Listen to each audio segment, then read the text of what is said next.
Great honor. Please, thank you. Sit down, please.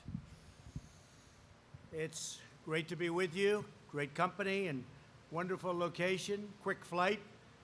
It's in and out, but we have some big things to say. Carol, I want to thank you also for doing such an incredible job at this company. I look at your numbers and I'm very jealous. A lot of people are very jealous. But I'm delighted to be back in Atlanta, Georgia. Special place. The hometown of one of the most amazing companies on earth, UPS. They never fail. The dedicated men and women of UPS are an inspiration to us all. In the face of every challenge, you always come through for your fellow citizens. Would you say that's correct? I say it's correct.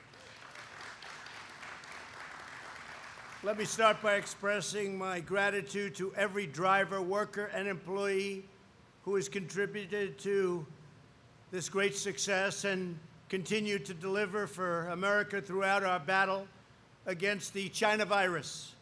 It goes by many different names, about 21 that I can figure. We maybe will use a different one every time we hit it. But whatever it is, it was a terrible thing, and it could have been stopped, and it should have been stopped right where it started, in China. Together, we will defeat this virus and emerge stronger than ever before. We're here today to celebrate a historic breakthrough that will transform the lives of workers and families all across our nation. For decades, the single biggest obstacle to building a modern transportation system has been the mountains and mountains of bureaucratic red tape in Washington, D.C.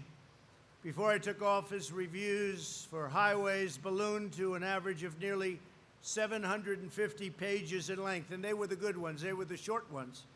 And I know because I was in business for a long time, and I had to go through a process that was so ridiculous. It was so ridiculous. We went through a process for building buildings, usually. It would take forever. By the time you start building, the market changed. You said, you know, the market was good when we started. Now the market's lousy. So you say, the hell with it. We won't build. Sometimes you start building and you say, that was a mistake. But we went through years and years of litigation and tumult, and it was just not good. But you go through it to an even greater extent. The maze-like approval process represented lobbyists that were very rich. They were making a lot of money. I remember I'd go up to Albany, New York, and I'd see my lobbyists up there. I said, what are you doing here? I knew what they were doing. They were trying to make it more difficult. So you had to hire them for more and more work. Spend millions and millions of dollars for nothing. But too often they caused massive delays on top of everything else. And that way they got their fees over a longer period of time. It's one of the reasons why, for example, the average Atlanta driver spends an incredible 77 hours in traffic during a short period of time. But all of that ends today. We're doing something very dramatic. We just completed an unprecedented, and I want to say it's absolutely unprecedented, top-to-bottom overhaul, should have been done years ago, of the infrastructure approval process, this approval process that has cost trillions of dollars over the years for our country and delays like you wouldn't believe.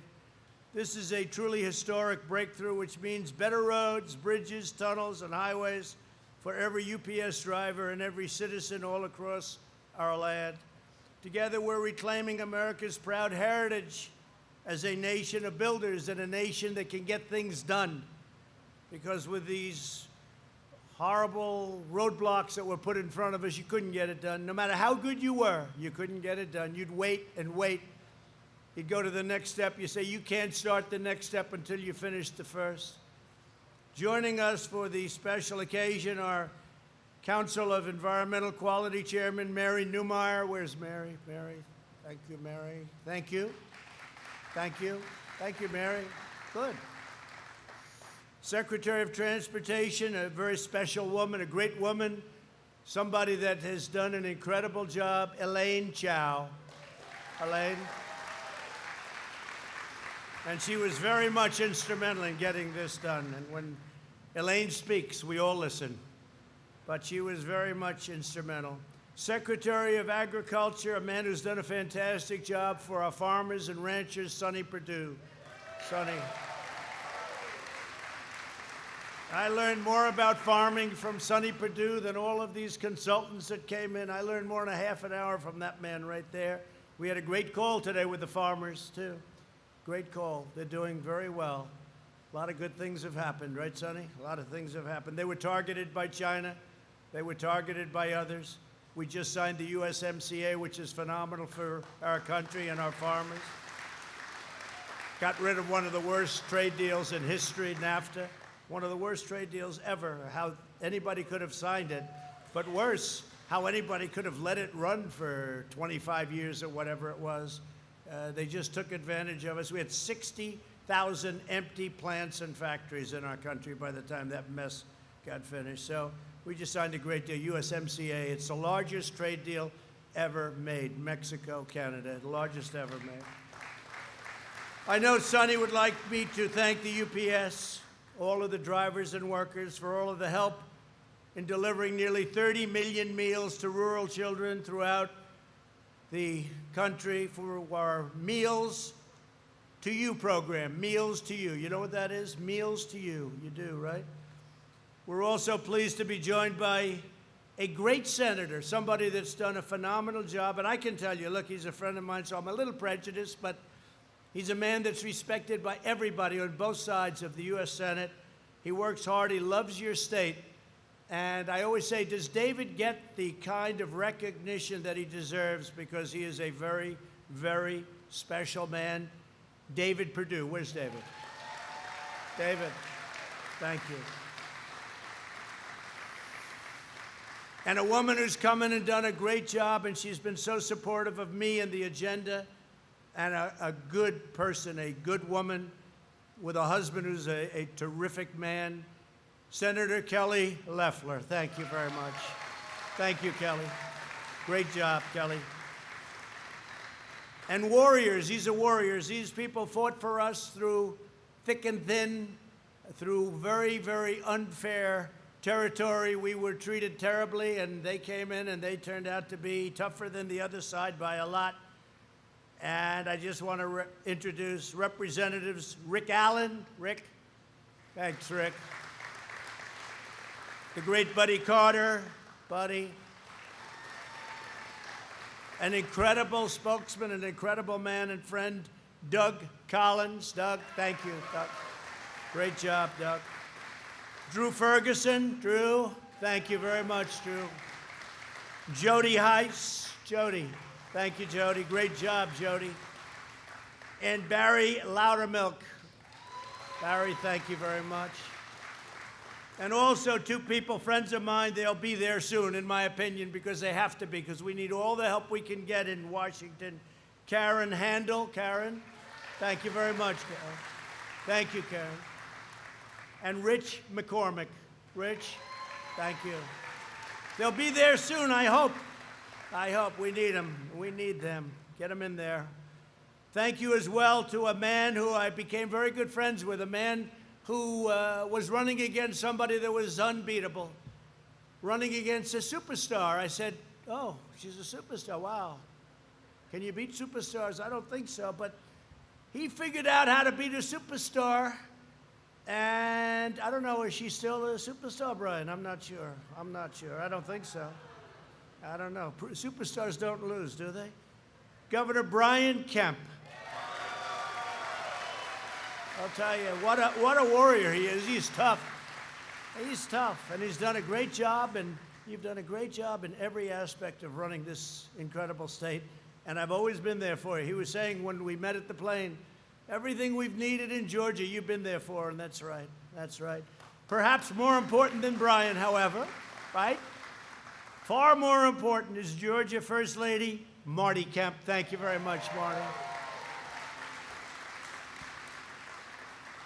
And watch, please, those mail-in ballots. You're going to watch that for me because, you know, they have a lot of problems all over the country. They just had Paterson, New Jersey, where massive percentages of the vote was a fraud. Mail-in ballots, be careful. Be careful. They would understand because they deliver. In fact, I'm going to have to be very nice to UPS. UPS, I love you, Carol, wherever you are, Carol. I love you, Carol. No, it's very bad what's going on with mail-in ballots, okay? As differentiated from absentee ballots, where you have to go and you go through a process because you can't be there for some reason. But the mail-in ballots is going to be, they're going to be rigged. They're going to be a terrible situation, and you have to be careful in Georgia, but you have to be careful everywhere where they're doing it. You know, we went through a First World War and a Second World War, and people went to vote. Now they're saying, let's use this as a chance not to vote. And there's been tremendous corruption on mail-in ballots. So absentee ballot, great. Mail-in ballot, absolutely no good. It makes no sense. A governor sends out millions of ballots all over the place. They don't know where they're going. They're going to wherever. I have a friend who got one for his daughter, another one for his daughter, and then a second one for the first daughter. They didn't know what to do with them. I had another friend, a really wonderful guy who's lost his son 7 years ago, Robert, his son Robert, and his son was sent a mail-in ballot. He called me, he said, what do? I just got a mail-in ballot for Robert. Robert died 7 years ago.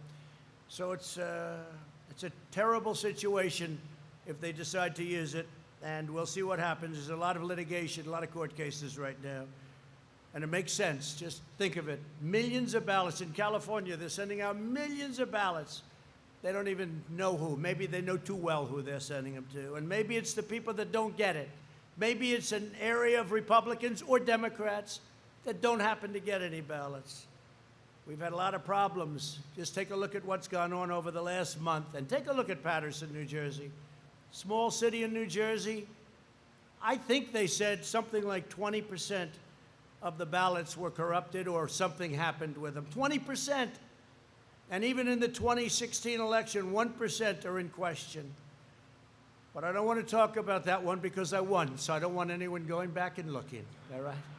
I'm not going to talk about 2016.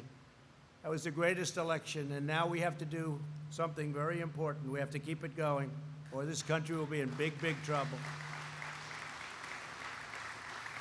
I want to thank also for being here, Georgia Attorney General Chris Carr. You're the one, Chris. Watch that, Chris, will you? You're going to watch that, Chris, please, okay? You got to speak to the man that handles it. You know what I'm talking about. Got to do it. Thank you, Chris. It's in good hands. Superintendent Richard Woods. Richard, thank you very much. Thank you.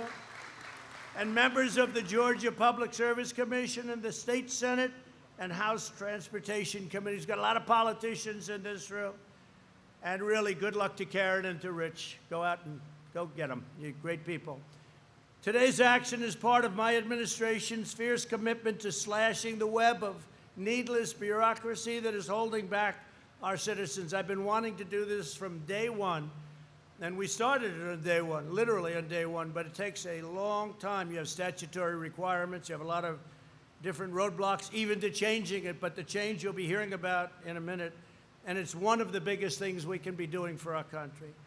The last administration increased the Federal Register by 16,000 pages of job-killing regulations. Under my administration, we have cut the Federal Register by nearly 25,000 pages, more than any president in history, whether it's 4 years, 8 years, or in one case more. And we, frankly, this I would think is maybe the biggest of all. We did the U.S. Waters, you saw that, the U.S. Waters Act. That was a big one. That was a big one. I thought I was going to take a lot of heat when I did that, and instead it was just the opposite. People came up, grown men that had never cried, even when they were a baby. They were standing behind me when I signed that bill at the White House, and they were crying. They were crying because we gave their life back to them. That took their life away. It took their livelihood away. It was a big, big moment. But this is a big moment today, too, probably, possibly equally as big. Today's action completely modernizes the environmental review process under the National Environmental Policy Act of 1969. We are cutting the federal permitting timeline from a staggering 10 years, 15 years, 18 years, 21 years. You know the story. You've seen it. Projects that start out, a young guy heads the project. By the time it gets approved or disapproved, in many cases disapproved, usually disapproved, he's getting ready to retire. So what did you do for your life? I worked on one project. We didn't get it through in the end. Now, we won't get certain projects through for environmental reasons. They have to be environmentally sound. But you know what? We're going to know in a year. We're going to know in a year and a half. We're not going to know in 20 years. So we're cutting the federal permitting timeline for a major project from up to 20 years or more, hard to believe, down to 2 years or less. So we have it down to about 2 years right now, Elaine, and I think 2 years or less. And our goal is 1 year. And you may get disapproved. They may vote at the end. They didn't like something environmentally or safety-wise, and I'm all for that. But you're not going to devote a lifetime to doing a project that doesn't get approved or that gets approved. And oftentimes when it gets approved, it comes in at 10, 20, 30 times the cost. There's a highway in a certain state, short road, not even a highway, I guess, more of a roadway.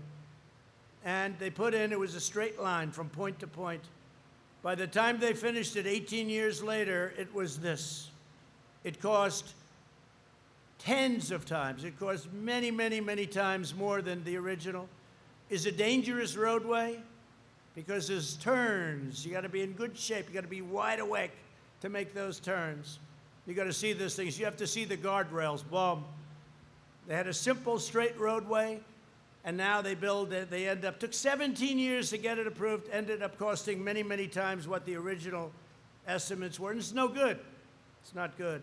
Under the last administration, a mere 7% of reviews for federal highways were processed within 2 years. Now, what we're doing is the 2 years won't be the exception, it'll be the rule. So what we're doing is we're going to have that coming down at a much steeper rate. This will reduce approval times for highways alone by at least 70%. But the 70% is a very unambitious number because the number is going to be actually much lower than that. At the heart of the reforms is the one federal decision policy. It really spells it out when you hear that name, one federal decision. Before, applicants for infrastructure permits were forced to spend years and years navigating a labyrinth of federal agencies, and every single one had a power to stop a project. Anytime you went to an agency, they had a power to stop it. And it would stop the project, not only stop it, right in its tracks it would stop it. With our reforms, there will be one quick and fair decision. We're going to give every project a clear answer, yes or no. Yes or no. The 2-year process where just to submit is 2 years is not acceptable. It's going to be a very quick yes or no after study, but the studies are going to go quickly, and they're going to go simultaneously. So if you're in numerous agencies, you're all going at the same time. Instead of waiting for 1, for 2, for 3, and oftentimes you'd go through one, it would take you 6 months, and then you have to wait 90 days, and then you have a review period, and then you start the second one. And now you go for another 4 months, and then you wait 90 days, and you have a review period. And sometimes you had to go through 9, 10, 12 different agencies. So even if you did absolute rapid, it was many, many years before you could even think about starting it. We have up here, by the way, that's a chart of the old system and the new system. And I think the new system is better. I think it's better not only in time, I think it's better in terms of the process, and I think it's better in terms of the importance from an environmental and a safety standpoint. But take a look at that. This is what you had to go through. In fact, it was much more dramatic when I first came up with this about a year ago. We took that and we rolled it out. It was so dramatic. And it just kept going and going.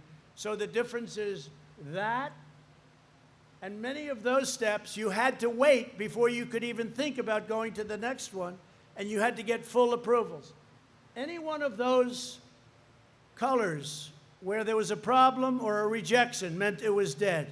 And now you go through this very simple but very comprehensive solution. And it's a beautiful thing, especially if you understand construction and building and other things beyond building, like I do. At the same time, we'll maintain America's gold standard environmental protections. The United States will continue to have among the very cleanest air and cleanest water on earth, which we do now. We have the cleanest that we've ever had. meaning ever, meaning I guess in the last 40 years. I assume that 200 years ago was cleaner. I can imagine it was very clean a couple of hundred years ago, Brian, right? They'll say, that's why I'm very careful with the fake news media, because if I say that, we have the cleanest water we've ever had, they said, what about 200 years ago before anybody touched the lake? When the lake was a beautiful virgin lake, nobody ever touched it. They said, yeah, they got me on that one, don't they, huh? So now I become extremely careful. So I say probably they're talking about 35, 40 years, something like that. If it's any different from that, media, we will, look at all those people back there. Any different than that, we will report to you. We will make an amendment. We'll never make a correction, because I don't like doing that. One of the first projects accelerated by these reforms will be the planned expansion of I-75 right here in Georgia. That's in honor of your wife, in honor of Marty. Okay, that's in honor of Marty. They've been looking to do that for many years, right? But the governor's going to get it done. This expansion will add 77 new lane miles of commercial vehicles, like those driven by UPS, saving drivers countless hundreds of hours a year. With us today is Julian Polk, a Teamster. I know the Teamsters very well. At UPS, who drives this route often. Julian, please come up and tell your story, please. Thank you.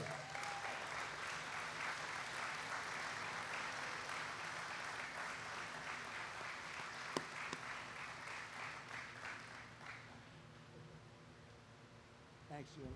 Good afternoon. Hi, my name is Julian Polk. It's a great honor to be in front. I'm especially grateful for my wife being here with me today for 14 years. I spent the first 16 years of my career driving a package car, going from house to house. But in my last 3 years, I've been in the big rigs, mostly on 75. And throughout 75, we have approximately 765 trucks in Metro Atlanta. 64 of those travel from McDonough to Macon, Georgia, which is about 100 miles round trip. So with the congestion and all of that, it kind of makes it to where it's hard to get there and create all the time commits.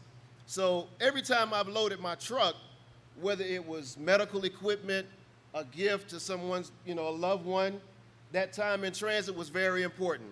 So with the infrastructure, is very important to me and all of my fellow UPSers, because the investment in our roads and bridges help reduce congestion and open up the bottlenecks, which makes it easier to get the packages where they need to go. More importantly, safe for drivers like myself, because we all know the most important stop of the day is when I get back home to her and my two beautiful kids. So, thank you.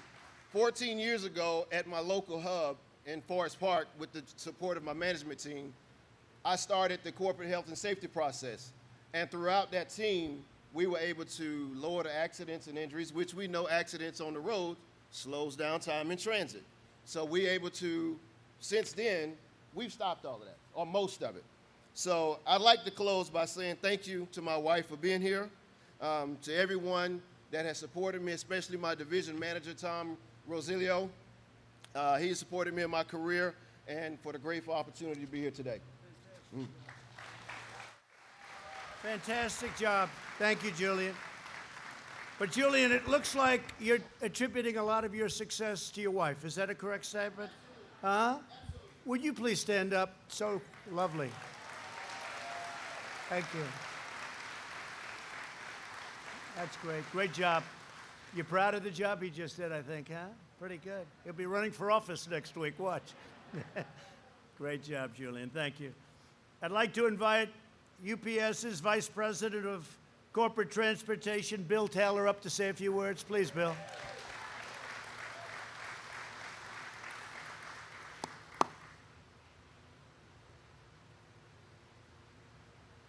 Thank you, Bill.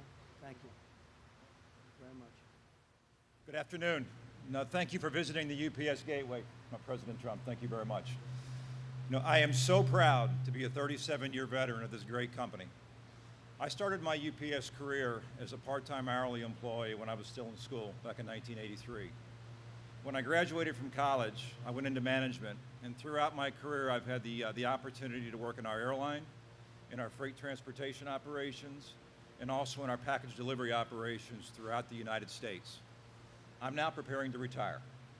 When I think about UPS, all of us at UPS, and Jillian's a great example, all of us at UPS worked through some very tough times through our careers, whether it's hurricanes and natural disasters, or some type of national event like 9/11 and now COVID-19.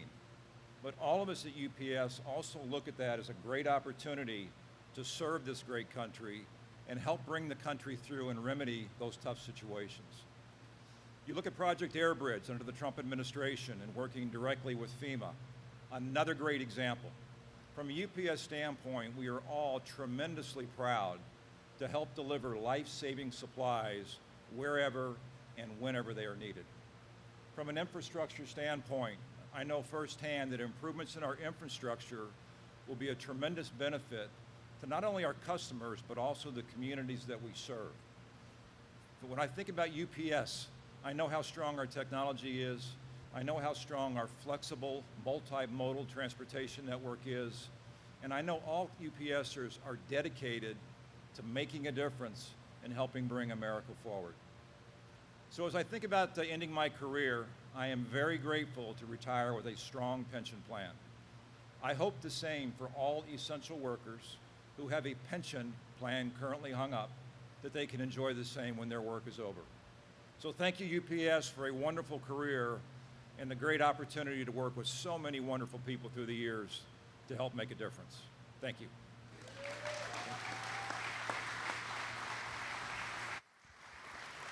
Thank you very much, Bill, and good luck. Carol, I don't think I'd let him retire. He's got about 30 years left in him at UPS. Can't believe you're retiring. That's terrible. Do you want to retire, or do you want to stay? Because they'll renew you for 25 more years. You've got it.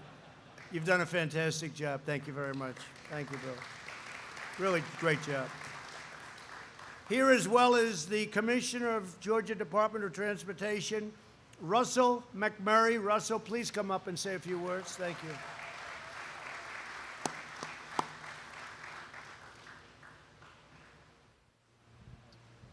Thank you, Mr. President. Mr. President, it was an honor for me to meet with you in Washington, D.C. at the U.S. DOT with Secretary Elaine Chao and some other state DOT commissioners from around the nation for us to share with you this long, burdensome, often bureaucratic process, and you sat and listened to us with great detail that day. And today, at the end of that meeting, too, I might add that the President told us, the DOT commissioners there in the room, that he was going to streamline the environmental process, cut the red tape, and make sure that the environment is protected, number one. So today is a full circle day for me, Mr. President, that here we are today with the President and the Trump administration rolling out yet another, not the first, but another environmental process improvement that will make life much easier for people like us at the Departments of Transportation across the nation to deliver infrastructure projects like the I-75 commercial vehicle lanes to move that freight out of Savannah to Atlanta and beyond, while providing a safe corridor for the many families that travel on I-75. Now, I certainly want to acknowledge someone else that is laser focused on streamlining government and cutting red tape, and that's our Governor, Brian Kemp. Governor, I appreciate your focus to transportation and infrastructure. It certainly makes my life a lot easier, so thank you. Now, finally, I'd just like to recognize somebody else, and the President acknowledged her earlier, but the leadership exemplified by Secretary Elaine Chao at the U.S. DOT is exceptional. We have never experienced the kind of cooperation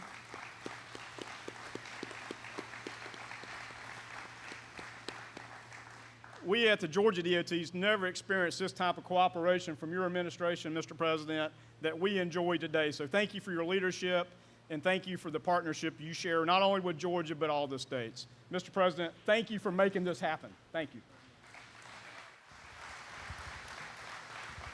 And Russell said that so well because there have been many steps that we've made over the course of the last 3 years that allowed us to get to this big giant step. This is a big deal. And this is front page all over this country. And frankly, nobody realizes what it means other than the people that are in this room and others that do what you do. But the fact is, this is something that nobody thought was possible. But it was all those little steps, Russell, that allowed us to get to this step, bureaucratically and in every other way. So thank you very much, and you've done a great job. Appreciate it. We're also joined by Janelle King, a small business owner here in Atlanta. Janelle, please come up and say a few words, please.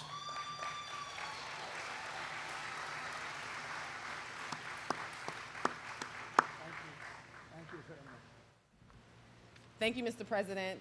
Thank you, Governor Kemp. And thank you, UPS, for delivering all my shoes on time. I am Janelle King. Together, my husband, Kelvin King, and I, he's the one that really goes through all of this. I serve as VP of External Affairs with Osprey Management, which is such an honor. We have 10 employees that are, by which one of them received their United States citizenship this morning, so that's awesome. We have over 150 subcontractors. We have a number of projects that are taking place throughout the state. And our ability to harness opportunities and supply our clients with on-time projects promptly is extremely important. Several have proposed fantastic ideas in aid to developing new forms of commuting. Red tape and restrictions in place have hindered these ideas and have due to extensive permitting and impact studies that increase timelines. But Mr. President, you have shown what leadership can do when you reform the old way of doing things. Infrastructure reform and building new roads faster will not only help our company to achieve our project goals, but they will help the entire state, both economically and socially. So I would like to personally thank you for placing the needs of the constituents in the forefront of your list and addressing our infrastructure concerns, and our governor and first lady for working along with you and so we can get this done, and to our senators, Senator David Perdue and Senator Kelly Loeffler, for always being available as well. Thank you so much. And look how proud your husband is of you. He had that camera up. That camera wasn't moving down, I'll tell you. He captured every word. That's great. Beautiful family. Thank you very much. One of the things I'll tell you that the governor and I are working on a couple of projects that are going to be big surprises for you. Big ones, big projects that you've been talking about for 20 years, I guess, in one case. So we'll get them done. I'm sure we'll get them done. And I want to thank you all. Great presentations. Thank you all very much. My administration is also moving full speed ahead on improving the Port of Savannah, which is now the largest agriculture exporting port in the entire United States. Largest in the country.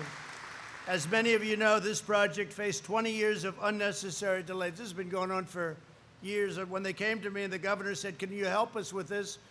I said, "We'll help you with it. What's the story?" It's been going on for years and years. They've been talking about it. Nothing ever happened. It was also 8 years of additional bureaucratic reviews. Just reviews. This isn't like, oh, gee, let's start digging. This is paperwork. People made a lot of money. It's a terrible thing. It just gets caught up like so many other places, but it's all ending now. Bureaucratic reviews under the Obama-Biden administration have been a disaster, and they got worse. But I'm proud to report that for 3 straight years under my administration, we've delivered full funding for the Port of Savannah, and we're on track to complete the project in a very short period of time. It's going to be completed, right? Okay? In honor of the governor. In honor of the governor and Marty. Good. Congratulations. That was a great job. They've been fighting for that one for a long time. You got it done. We want a governor that gets it done. Even though he calls me all the time, can we get it done? I wish he wouldn't call so much. But you know, that's the sign of a good governor, right? When you think, right? Stand up, please. That's the sign of a governor. I like the ones that don't call, Brian, where they just leave me alone, but their project never happens. Great job, you do. Great job. We want the United States to compete and win in the 21st century, and that means we will not allow our nation to be hamstrung by wasteful Washington regulations. We're the nation that built the Golden Gate Bridge in 4 years, the Hoover Dam in 5 years. And a lot of people don't understand this, but it's so true. We built the Empire State Building in less than a year. Can you imagine that? The Biden administration, our past vice president, opposes, think of this, all of our permitting reforms and wants to increase the length of the permitting process. Think of this. This is in his Bernie Sanders deal. Biden is happy to tie up projects in red tape, and we want to get things built. But they want to increase the length, so they want to increase it from that to much longer. Unbelievable. Biden wants to massively re-regulate the energy economy, rejoin the Paris Climate Accord, which would kill our energy totally, and you'd have to close 25% of your businesses and kill oil and gas development. They still haven't explained what they're going to do to power our great plants and factories, but at some point I'm sure they will. We'll learn that from AOC, who's in charge of energy. She's in charge, along with Bernie. It's AOC and Bernie are in charge of energy. I don't think Texas is too happy about that. What do you think? You think we'll call up the governor? Governor Abbott, great governor, will ask, how do you like that, Governor? I didn't want to waste the phone call because I would know how he felt. And Biden wants to hold hostage billions in federal surface transportation grants for states and localities unless the states and local suburban communities abolish single-family zoning rules. So they want low-income housing to be built in communities that, frankly, they don't want it. They don't want it. Hasn't worked out. And we're terminating that. As you know, I announced it 2 weeks ago. We're going to be eliminating that rule. It's a crazy rule, and it's very unfair to a lot of people. A lot of people are very unhappy. It should not take 10 years or more just to get approval for a simple stretch of road. Special interests in Washington will never begin. They will never begin to let you breathe. They will never. That's not their business. Their business is the opposite. And we will do vetoes wherever necessary in order to make sure everything happens and happens quickly. We're not giving a veto for one thing, America's future. There will never be a veto for America's future. So my goal, my mission, and my commitment to each of you is very simple. America's infrastructure will be the envy of the entire world as it was many, many years ago. We built the interstate highway system during the Eisenhower administration, a long time ago. And since then, it's gotten worse and worse and worse, and more bureaucratic and more bureaucratic. And now we're freeing up, and we're going back probably to around 1952. We're going back to a long time ago. And again, you have to get permits. We want safety. We want to be totally involved with the environment. We want our environment to be better than it would be the other way, the long way. But you're going to get your answers quickly. One way or the other, you're going to get those answers very quickly. And if the answer is a big, beautiful yes, you're going to start construction immediately. You're not going to wait around for 10, 12, and 20 years. Our bridges, tunnels, freeways, and airports will no longer be the site of shame, but they'll be a source of pride. From coast to coast, town to town, we're constructing new roads, railways, runways, and waterways. You know, we had many cases where they'll get federal funding to build a highway, then it'll take them forever to get the approval. And by the time they have it approved, they need 10 times more money. They come back to the federal government. And the government would usually turn them down. They say that wasn't the deal. But sometimes they just pay 10 times more. We're not going to do that anymore. We're linking our cities with gleaming highways and blazing fast broad walk. And if you think, when you look at the farmers of this country, what they've gone through with the broadband is so bad in the middle section, that beautiful middle section of our country. Our farmers, our ranchers are hurt very badly. So we're getting fast broadband networks, and we're carving them out and towering beautiful new monuments to American greatness, and that's what they will be. But our farmers have to be thought of also. Nobody thought of our farmers. Our farmers are incredible, and they're doing an incredible job. Doing an incredible job. So for the farmers out there, broadband, here we come, broadband. They've been trying to get it for a long time, many years. Together we're building our incredible future. with American hands, American heart, and American steel. As your president, I'm more determined than ever that America's infrastructure will be second to none. And in Georgia, you're going to have an infrastructure, and you're going to have some projects announced that almost all of the people in this room do not know about. Most people have given up on them, Brian. I think they've given up. They gave up with the rest of them, but we have some things planned in Georgia that'll be really incredible, and everybody's going to want it, both Democrat, by the way, and Republican. The problem is nobody was able to get it done. We get it done. One thing I know how to get things done, because under this administration,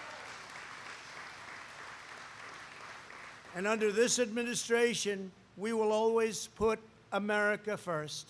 We were putting other countries first. Now we're putting America first. So I want to thank everybody for being here. I want to thank and congratulate UPS on having a great run, many years, but a great run recently. You've done a fantastic job. Whether it's Skybridge or anything else that we've done with you, you've been fantastic. I want to I really appreciate it. But especially I appreciate a state called Georgia. It's a special place. It's a great place. And it's an honor to be with you, and it's an honor. This is where I'm announcing. This is good for the whole country, not only Georgia. This is for the whole country, but I'm announcing it in Georgia because we have some great things planned for you. You are special people. Mr. Governor, thank you very much. Marty, thank you very much. Everybody, thank you. Thank you, everybody. Thank you very much, everybody. Have a good time. Thank you.